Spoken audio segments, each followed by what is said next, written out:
Just this month, a new book has been published by Dr. D.T. Suzuki called Mysticism, Christian and Buddhist. I'm not intending to devote this program to a review of this book as such, but I call attention to it. Incidentally, it's published by Harper's in New York for $3.50. But I rather want to call attention to a particular theme which the book deals with, the theme of a peculiar type of Japanese mysticism, I suppose you'd call it, associated primarily with the type of Buddhism which is called Shinshu. Shinshu, or to know it by another name, Jodo, or Pure Land Buddhism, is one of the most popular forms of Buddhism in the Far East. Spreading over China and Japan, some in Tibet, originally had some following in India, but has undergone a very marked and special type of development in Japan. And what makes it so popular is that in contrast, or apparent contrast, I should say, with other forms of Buddhism, it stands as a kind of easy way, as distinct from a difficult way. In Japanese technical terms, the two types of Buddhism are respectively called Jiriki and Tariki. Now, Ji means one's own or self, and Tar means other, and Riki means power. And so the schools of Buddhism which call themselves Jiriki are ways of deliverance which one follows by one's own will, one's own power, one's own strength. Whereas on the other hand, the type of Buddhism called Tariki is where you rely on the power of another. And this other is, usually speaking, if I may put it in somewhat mythological terms, a great supramundane Buddha known as Amitabha, or in Japanese as Amida. And the story goes that in incalculable ages in the most distant past, this great Buddha made a vow that he would not enter into the state of complete Buddhahood until any human being upon the face of the earth who pronounced his name in faith would, after his death, be reborn in the Western paradise over which Amitabha presides, and find therein far greater ease of spiritual development, of awakening, of becoming a Buddha than is to be found on the face of this difficult earth. And all this, of course, derives from the ancient Indian idea that the present epoch of the world's unfoldment is the darkest of dark ages, called the Kali Yuga.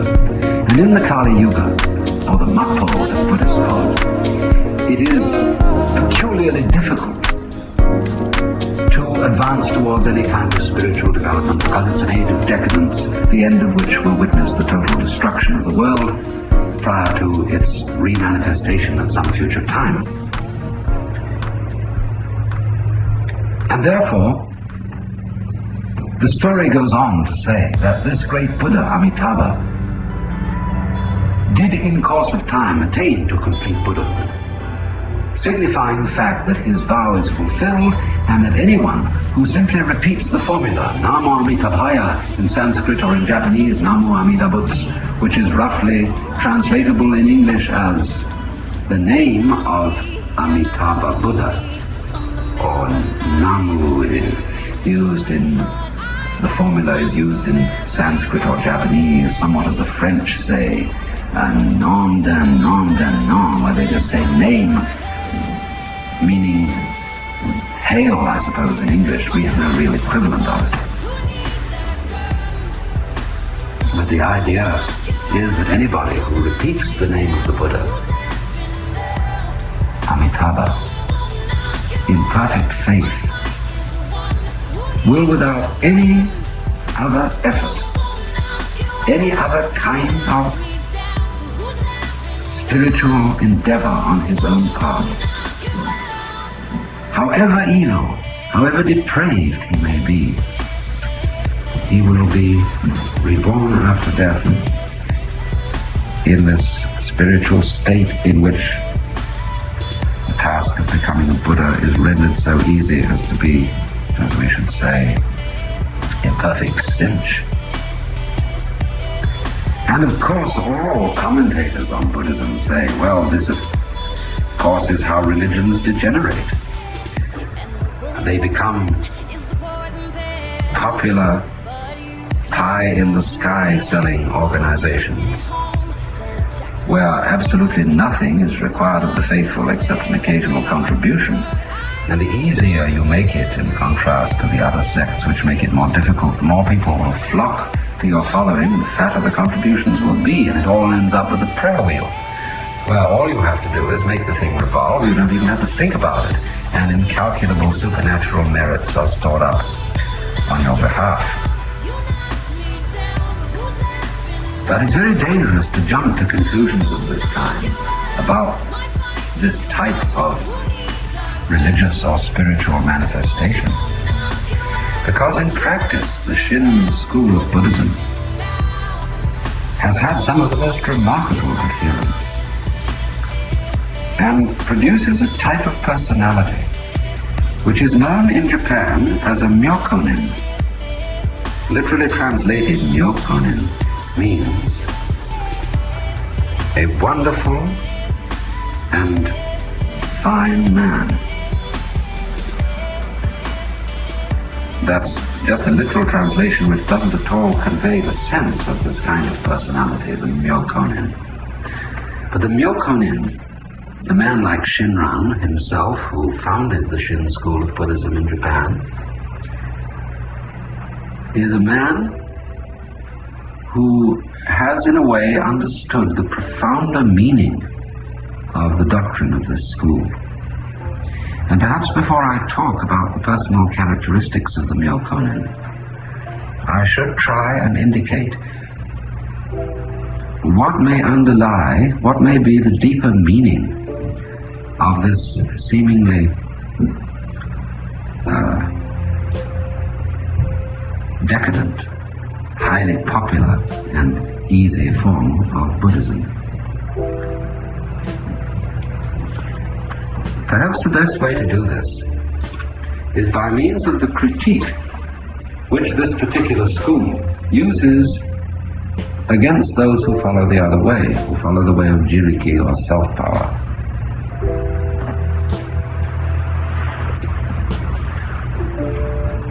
The followers of the Shin school would say that a person who attempts to make spiritual progress by his own efforts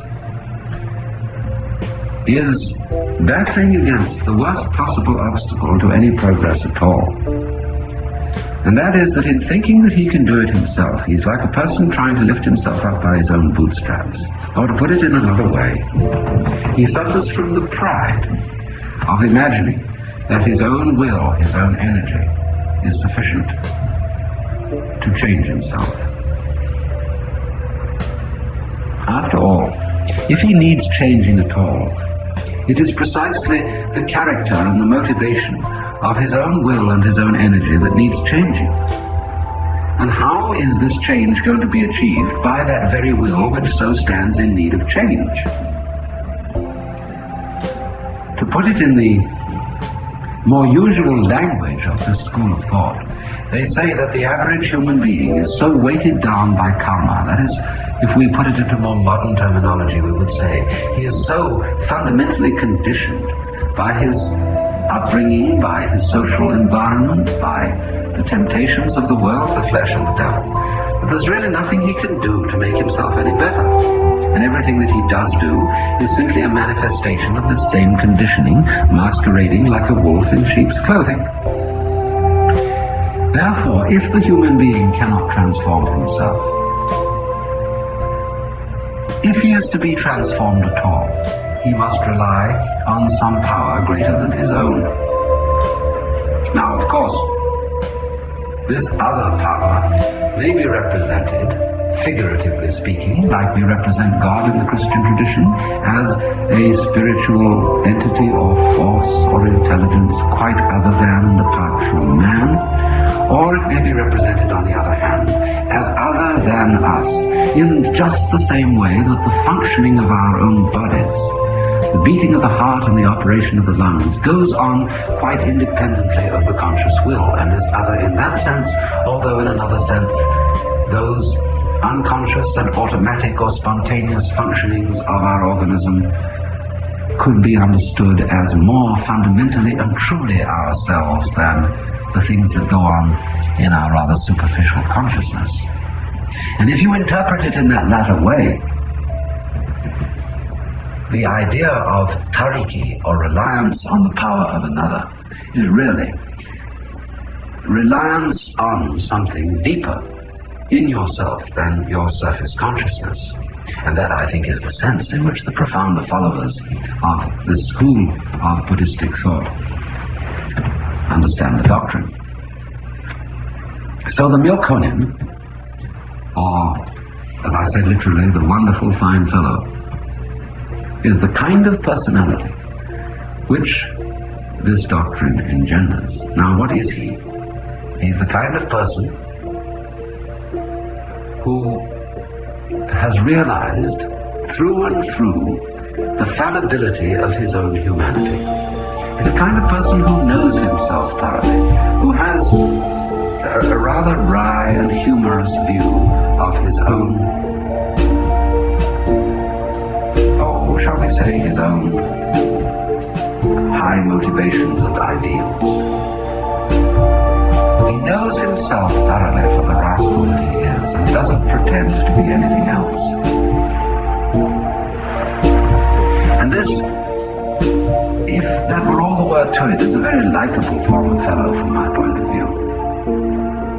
I always feel uncomfortable with people who don't have this realization of their own inherent rascality. The people who have pretensions to holiness and righteousness, who are so deceived as not to know that in their heart of hearts they are after all rapacious and selfish human beings. But the Myokonin makes no bones about this.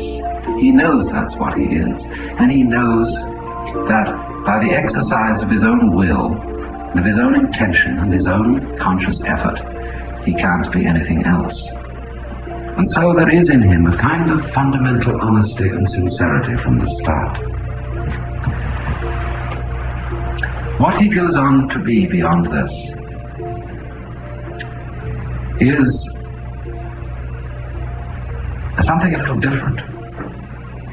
Because a Myokonin is called a marvelous fine fellow, because somehow or other he does seem to transcend the ordinary kind of human rascality, to become a truly unselfish,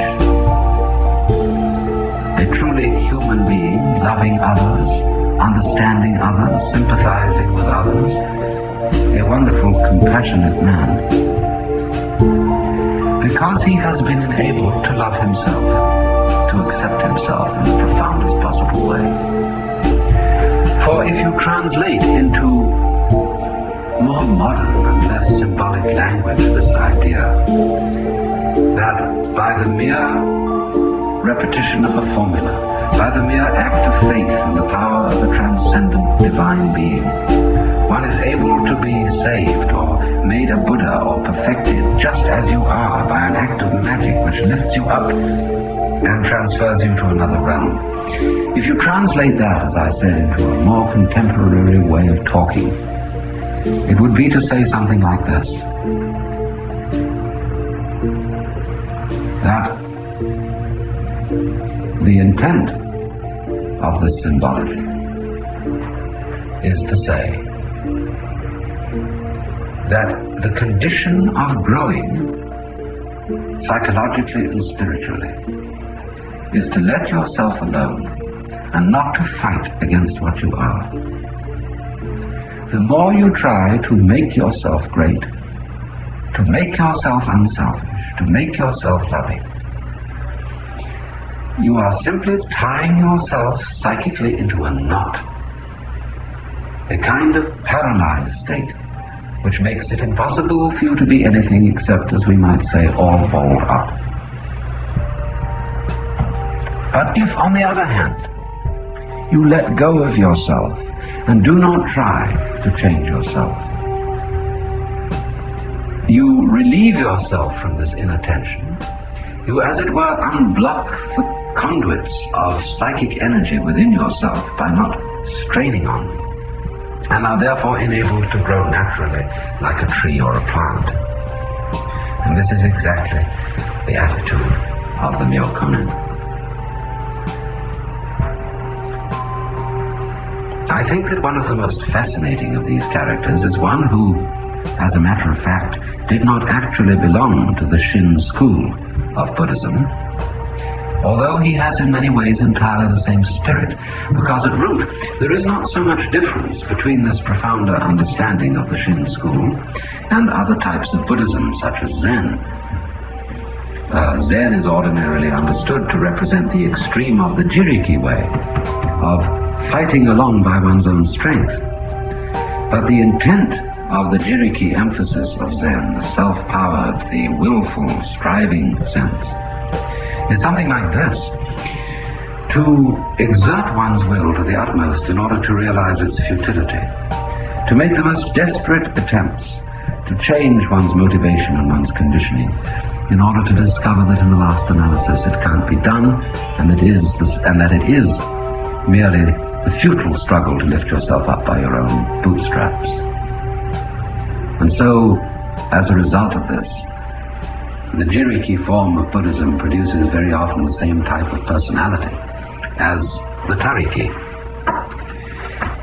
And one of the most marvelous examples of this spirit is a monk, or I'd rather call him a hermit and poet, by the name of Ryokan, who lived between 1758 and 1831. A man who is extraordinary in all the annals of sagehood and sanctity, for the reason that everybody loved him. I don't think he had any enemies at all, and this is really a very remarkable achievement. After all, it's so easy to be so holy that you're a challenge to the world, and that everybody feels uncomfortable in your presence, feels accused by your sanctity and given a bad conscience, and as a result of that you get loathed, you make all sorts of enemies, and finally you get crucified. But it's really a very remarkable achievement indeed to be all that, and lovable too, to be without enemies, the friend of everybody, and yet involving absolutely no compromise with one's integrity and honesty. Such a man was Ryokan. Really marvelous. And many, many stories are told about him, and I think these anecdotes about him describe his personality more delightfully than anything I could say by way of a character analysis or comment in that fashion. First of all, it must be understood that the Myokonin, or a type of person like Ryokan, is one who has truly become again as a child. He's not senile, he's not in second childhood in that sense, but a person who is really full of a genuine wonder for life, who has so accepted himself, so let go of himself, is so not pretending to be anything, who gives himself no airs and graces, that he can relax and be perfectly natural. And so the story is told that one day Ryokan was going along baking his food, and he met a friend who invited him to spend the night at his home. Well, in the room where he stayed, there was a picture of a tiger hanging on the wall.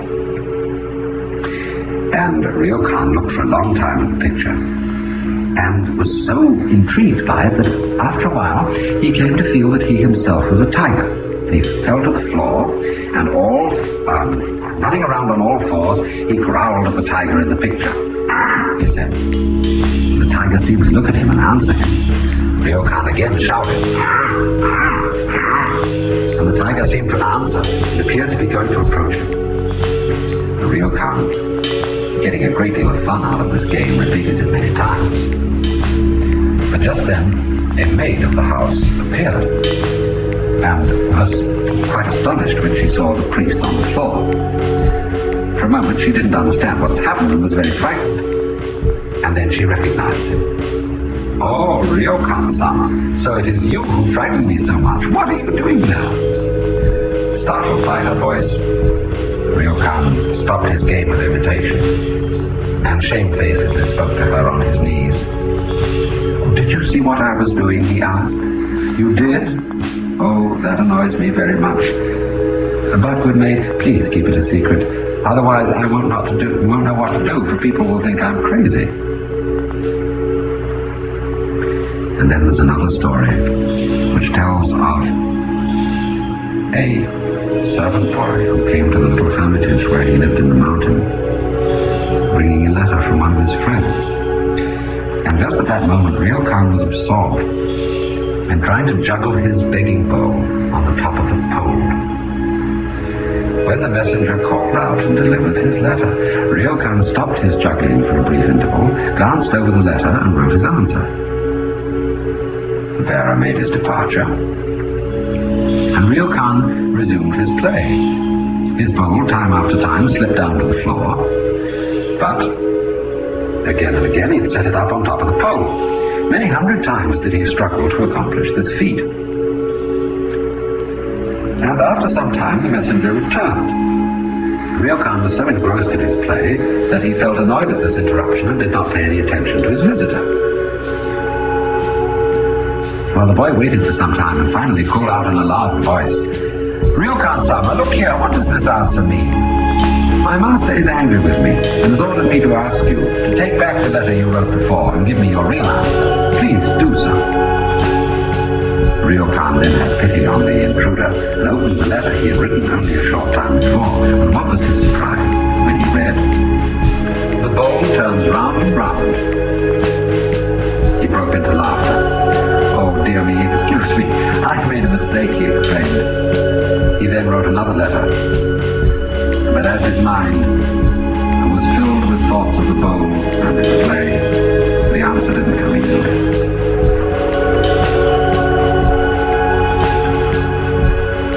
The great delight of Ryokan was playing with children in the village, where he went down to make his food. And one fine autumn day, when he was going quietly through the village, he was suddenly disturbed by the sound of a voice, apparently coming from the persimmon tree. And turning his eyes to the place where the sound came from, he discovered a boy clinging in great fright to the topmost branches and crying for help. Oh, wait a moment, my boy, he said. I'll help you down, and then I'll pick some of the fruit for you. Ryokan brought the boy safely to the ground, and then began to pick the coveted fruit. He plucked one persimmon and was about to hand it to the child when he decided that it would be well to taste it first, in order to give away the very best. The first persimmon was therefore thrust into his own mouth. How sweet, he exclaimed. He picked another and again stuffed it into his mouth.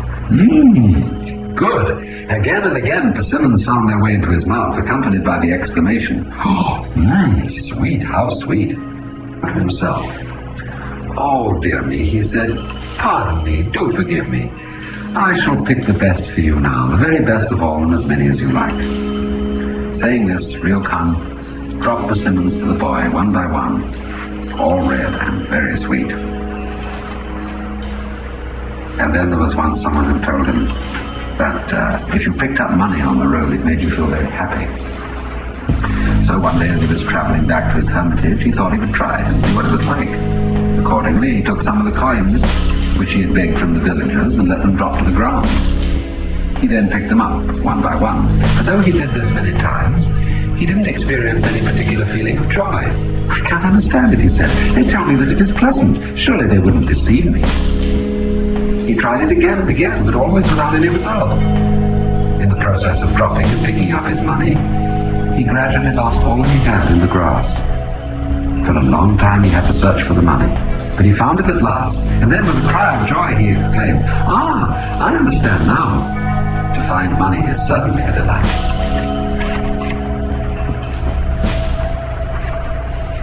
And once, when he was invited to stay in the home of some friends, they had to go out. and they asked him to watch the house, and he got kind of sleepy. A cat was going to sleep on his lap, and suddenly he heard a funny noise. He thought it was the cat, but there was the cat asleep on his lap. What was that sound? He stole quietly to the paper screen which separated the veranda from his room and peeped through it with childish curiosity. And there in his room, he saw a shabbily dressed man searching in a chest of drawers and taking clothes out of it. Uh-oh. He's a sneak thief, thought Ryokan.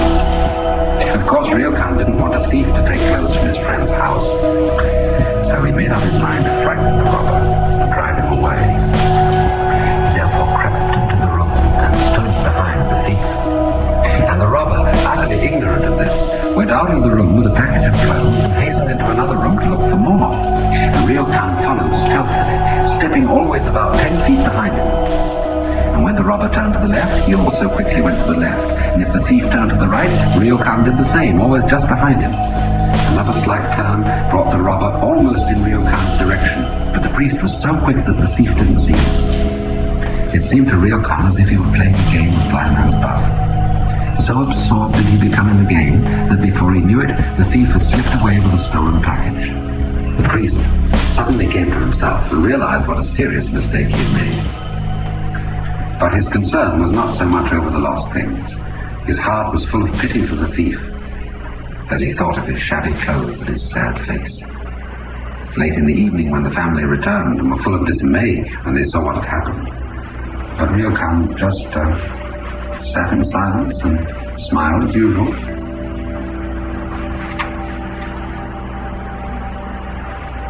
And then,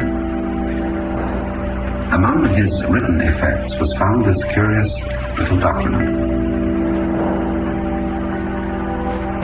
It just said, favorite things: cotton cap, towel, paper, fan, money, ball, and marbles.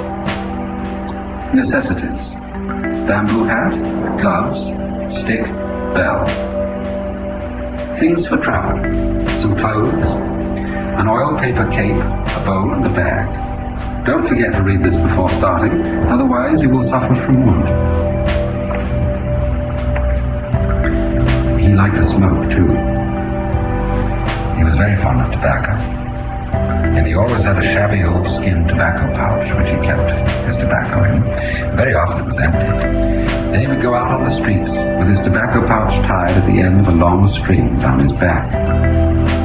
People knew at once what he meant when they saw the pouch dangling behind him and would hasten to fill it with tobacco. Among other things, Ryokan was very famous as a calligrapher. His handwriting was greatly prized. And there was a barber to whom he used to go to be shaved, who very much wanted a specimen of his writing to hang on a kakemono, a hanging scroll on his wall. But Ryokan just wouldn't give it to him.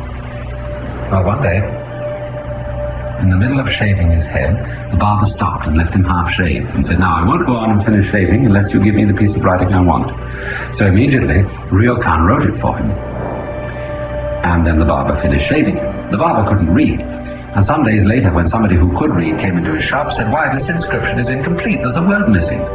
So next time Ryokan came by, the barber said, "But you didn't write the full inscription." "Oh, no, I know," he said. "I didn't write the full inscription because you didn't shave all of my head. The missing word, you will find I've written the same inscription but put the missing word in twice, at the home of an old widow who always gives me extra bean curd when I need it." Such, by anecdotes, is the temper of a man who is profoundly at home in the world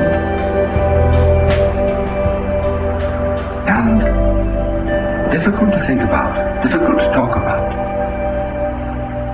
Because to praise such a character, I expect you may have wondered why almost all figures of Buddha or of many other Eastern sages that you see are seated in the posture of meditation.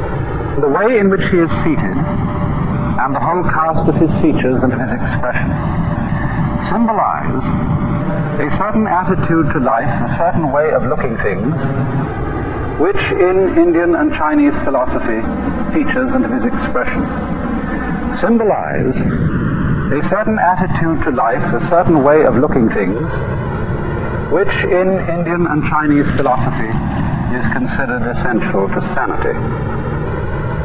Perhaps I can give you some idea of the meaning of this attitude by demonstrating it with a Chinese character, a word which represents this whole attitude to life.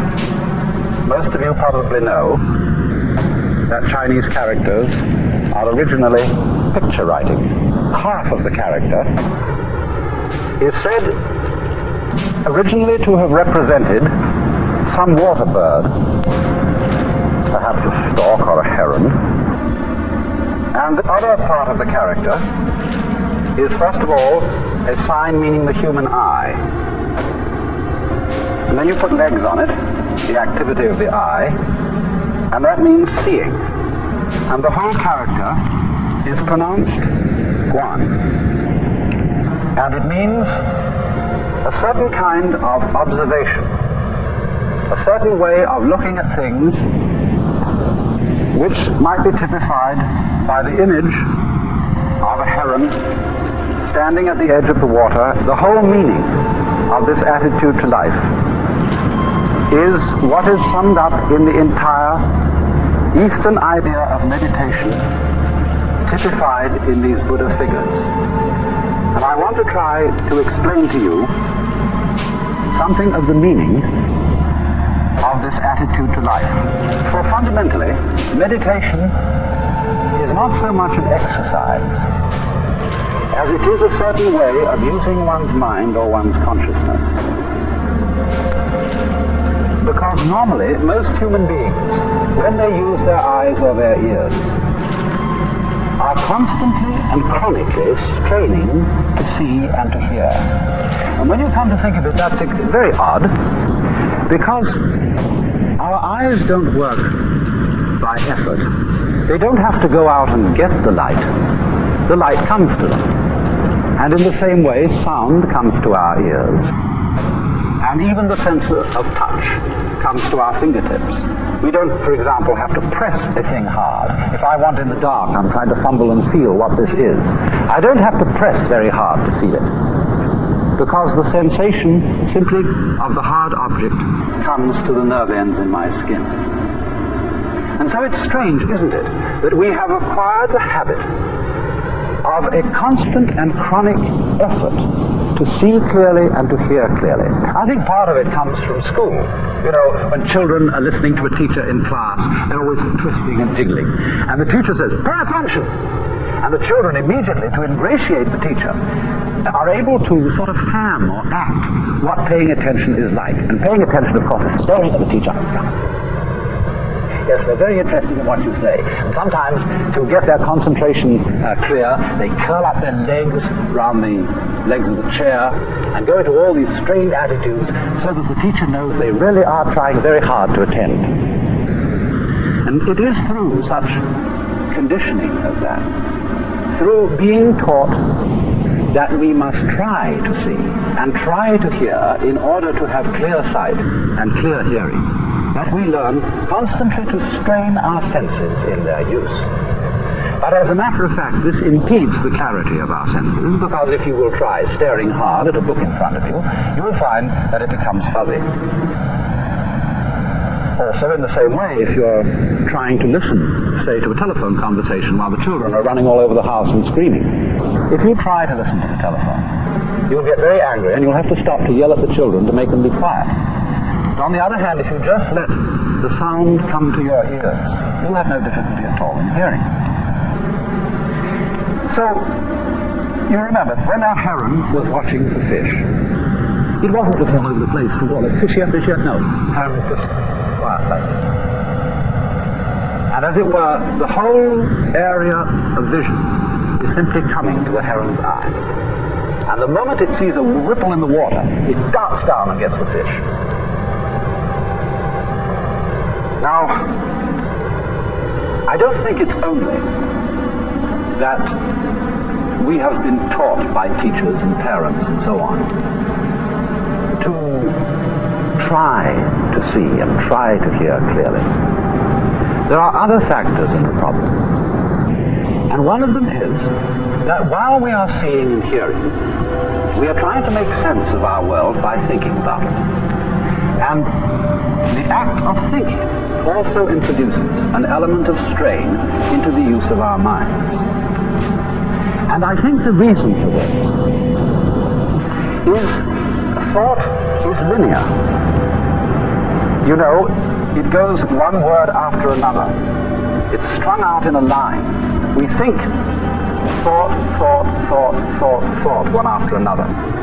Whereas when we see to what is going on entirely. We take in a volume when we see. We take in a great area. Nature is a volume rather than something strung out in a line.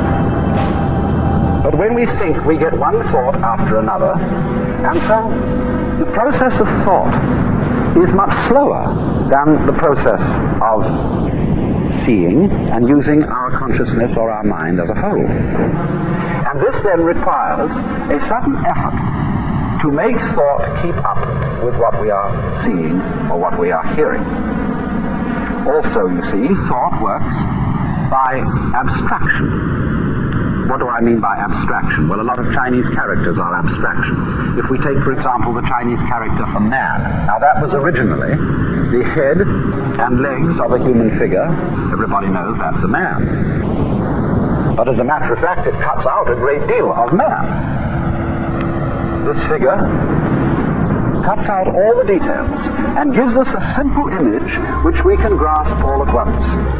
And we have to do that in order to think, so that we can use a series of very simple images or grasps of the world, and these are abstractions. And it is fundamentally in terms of abstractions that we think. Now, thought, as I said, is slower because it goes in a line, thought after thought. And also thought is abstract. That is to say, it lacks the full living quality of real life. Now, the more we tend to live in a world of thought, the more we tend to live in an abstract world that is removed from and has a gap between it and the real world of nature. And as a result of this, we tend to live in a world that is in some ways unsatisfying, lacking in vitality and life. And also, people tend to think all the time. This becomes, for every civilized community, every civilized person, a sort of habit, which is like constantly talking to yourself. We have to be silent some of the time, don't we, in order to hear what other people have to say, and therefore to have something to talk about. In just the same way, our minds have to be silent some of the time, if we are really to have anything to think about except thoughts. You know, there is a popular proverb which says that talking to yourself is the first sign of madness. And there's some truth in this, because constant thinking, as distinct from simply experiencing through our senses, constant thinking about our experiences, coding our experiences into words, into signs, into the symbols of thought, is a buzz that goes on day in and day out inside our heads, except when we're sleeping. And as a result of that, we begin to live in a world increasingly divorced from reality. And that is why in those Oriental cultures in India and China and Japan, it has always been considered important for everybody to spend some of his time, by no means all of his time, but some of it, not thinking, but simply in the attitude which was represented by that Chinese character which I drew at the beginning, pronounced one or quiet observation. Remember this point, it's important. This is not saying that thinking is a disturbance, is a thing that human beings shouldn't do. On the contrary, it's a highly important acquisition of man. But thinking is of no real value to us unless we also can practice non-thinking, unless we can have our minds silent and make immediate contact with the real world as distinct from the world of pure abstraction. And so this leads to a very common practice in Asia, among Hindus, among Buddhists, among Taoists, called meditation. Sitting in the posture of meditation, which is commonly used, one sits upon a firm cushion. And ordinarily, among Oriental peoples, they sit in what is called lotus posture or half lotus posture, which means that the right foot is lifted up onto the left thigh. You will find, of course, that that's an extraordinarily uncomfortable position if you're not used to it. But one of the reasons for sitting that way is that it locks your legs together so that you don't easily fall over if you should go to sleep. And also that this position gives you a sense of being very, very firmly rooted to the ground. And one then turns attention to letting oneself breathe. You don't do a breathing exercises, taking deep inhalations and exhalations. You simply let your breath come as it wants to. But you, if anything, let the out-breath, you know, the breath that goes with a sigh of relief, you let that be the emphasized breath rather than the in-breath. You don't close your eyes, you usually drop them a little on the floor in front of you. Because the object is not to cut out all the things that you might be experiencing through your eyes and through your ears, through your nose and your nerve ends on the skin. The object is simply to let one's mind alone, to experience, but not to try to catch hold of one's experience in thoughts. Simply to think. No, I wouldn't say think, that's a word we use very ambiguously. When I use the word think, I mean talk to yourself. Or bring a lot of images before your mind which have nothing to do with what's right in front of you. So the function of this exercise, this posture, is to let the whole world come to you without interfering with it in any way, just sitting like that. You may say, oh, that's a great waste of time. There are all sorts of interesting things in life to do. Why just spend some hours sitting? And the reason, though, as I tried to explain, is that it is through this that one comes to have a contact no longer with a world of abstractions, no longer with a world of thought, but with the world that actually is.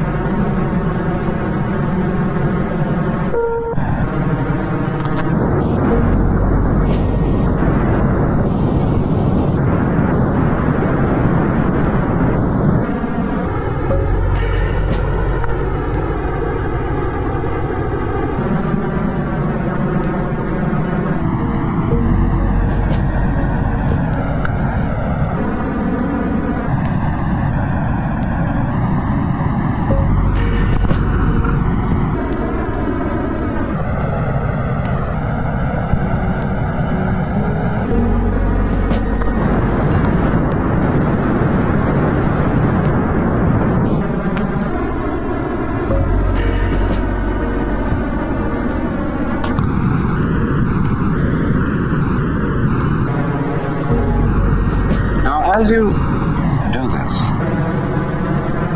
you begin to notice a rather curious change in your general feeling of life. You notice that there ceases to be what I would call an interruption or an interval between your experience and yourself.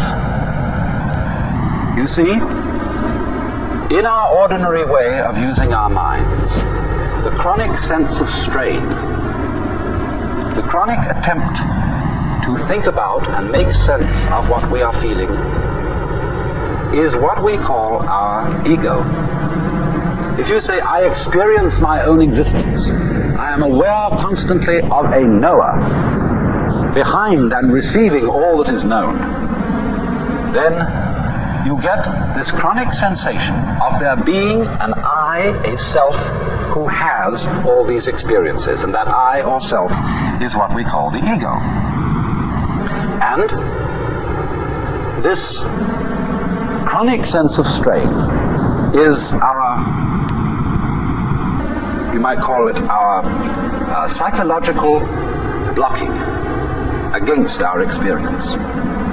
The thing that seems to divide us from an external world, from the whole universe.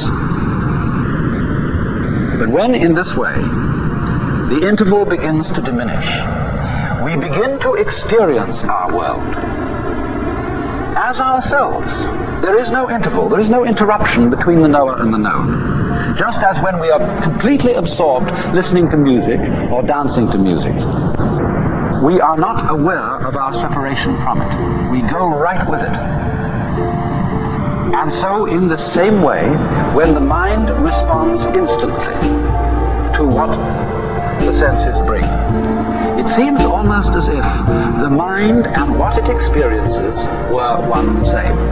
Now, in a way, of course, this is actually true. We can understand this theoretically, but we don't ordinarily really feel it. For example, you know the old saying, if a tree falls in a forest with nobody listening to it, will there be any noise? Perhaps you know the limericks in which this problem is posed. There was a young man who said, God, I find it exceedingly odd that a tree, as a tree, simply ceases to be when there's no one around in the quad. And the answer was, young man, your astonishment's odd. I'm always around in the quad, so the tree, as a tree, never ceases to be since observed by yours faithfully, God. But this is a great philosophical puzzle for the Western world. Does what we know depend on there being a knower? Now, in a way, obviously, it does. Because when a tree falls in the forest, it suddenly makes vibrations in the air.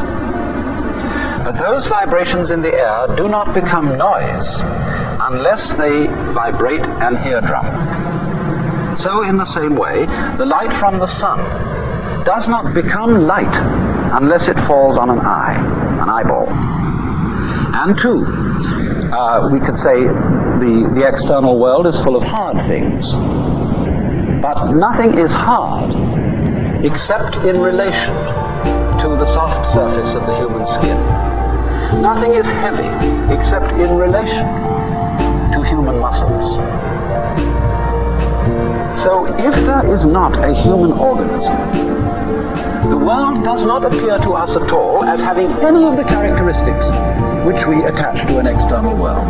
In other words, we could say, the sun is light, but only because of eyes. Rocks are hard, but only because of soft fingers. Falling rocks are noisy, but only because of sensitive human ears. We cannot form any idea at all of what the world would be like without an observing mind. Even such things as duration, the span of time, depend upon the human mind to appreciate them. Space depends on a human mind to observe the world from a particular position and so know that there are things which are distant from it. Without this mind, there could not be any world that we could think about or conceive or imagine in any way whatsoever. And so this shows in a very clear way that our mind and the external world go together. They are inseparable differences. Taking a cigar which has two distinct ends, but you cannot separate those ends. If I would want to take one of these ends off and break the thing and throw it away, it would still have another end. There would still be two ends there. I could never get rid of the situation of it having two ends.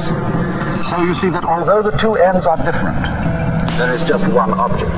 And so in the same way, although there is a difference, in a way, between the knower and the known, between man and the world, nevertheless, these two go together, and they are fundamentally inseparable. And therefore, when our consciousness is responding instantly, without any interval or interruption, without any, shall we say, stopping to think about it, then we have a situation in which we are actually realizing, we are actually feeling the true physical relationship which exists between man and his environment. And this we could call the experience of oneness or unity with the universe, which is the function of meditation. Now, I think it's not difficult to see some very obvious values in this. Because, well, if we live entirely in a world of thought, all the things that we pursue in life tend in a way to become arid and unsatisfactory, because we are living in an abstract world. In other words, nobody in his senses is going to eat a menu instead of dinner. Nobody in his senses is going to try and get a satisfactory diet of dollar bills. And yet, you see, dollar bills and menus stand in the same relation, on the one hand to wealth, on the other hand to dinner, the same relation in which thought stands to reality. They represent it. They symbolize reality, but they are in no sense substitutions for it. Yes, you can do a great deal of things if you have a lot of dollar bills, but unless you exchange those dollar bills into real concrete worth, they are of no value to you. And so, in the same way, if we try to live in the world of pure thought, we begin to feel a strange, unsatisfactory quality to the world. And this living in pure thought is not something that is only done by, professors and intellectuals and thinking people. Perfectly ordinary people often live in the world of pure thought. As, for example, when we pursue certain goals in life, when we say, I want to be successful, I want to be happy, these are really abstractions. Because supposing you become enormously wealthy and you're able to afford 3 cars and 6 houses, you can't drive in 3 cars at once. You can't live in 6 houses at once. You have a symbol, which we call prestige, of your status. But that is an abstract symbol. You can't heap prestige. You can't heap success. And so, to overcome that kind of beguilement by the fantasies of thought, not thinking is an important adjunct to thought. To be able, every so often, to cease the hubbub going on inside one's head, and to let talking to oneself stop and come to stillness. You needn't, of course, sit in the meditation posture to do it. This is simply the way it's done by Buddhists, Hindus. You can walk, sit in the ordinary way. You can lie in the bathtub and do it. You can lie on your back in bed before you get up in the morning to do it. Just let your mind alone and stop trying to make sense of the world, so that there is really something to think about other than thought itself. Like if we wrote books about nothing but books. This is, I'm afraid, what a great deal of scholarship is. Books about books about books. So in this way, through meditation, we come to that kind of profound peace which is exhibited in the faces of the Buddha. I remember particularly some words by Lafcadio Hearn, in which he gives a marvelous description of the whole attitude which these faces represent. Each eidolon shaped by human face remains the shell of a truth eternally divine, and even the shell itself may hold a ghostly power. The soft serenity, the passionless tenderness of these Buddha faces might yet give peace of soul to a West weary of creeds transformed into conventions, eager for the coming of another teacher to proclaim, I have the same feeling for the high as for the low, for the moral as for the immoral, for the depraved as for the virtuous, for those holding sectarian views and false opinions, as for those whose beliefs are good and